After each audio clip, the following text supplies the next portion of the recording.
Dneška dzenju, kotrim še zdohodujeme na emisiji osobi i podії, котрі нам ще глибоко урезали до пам'ятання, говорив генеральний директор явної медійської установи Vojvodiny Srđan Mihajlović,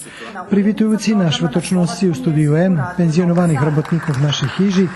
a tiž i dobitnikov ročnih nagradoh radioteleviziji Vojvodini, među kotrima bola i Olena Puškaš, muzična redaktorka Radio Novog Sadu. Того року съм наполнила 28 роки работного стажу, ali toto, co žadam teraz povest, to, že sam karijeru svoju započala na ruskim jeziku.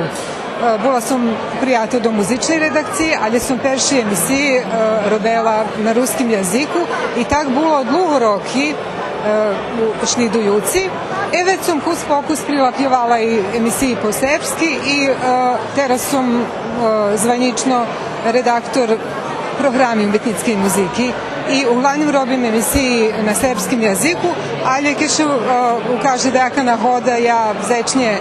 dam dejaki komentar o dejakim koncertu alebo dačim i za ruski emisiji.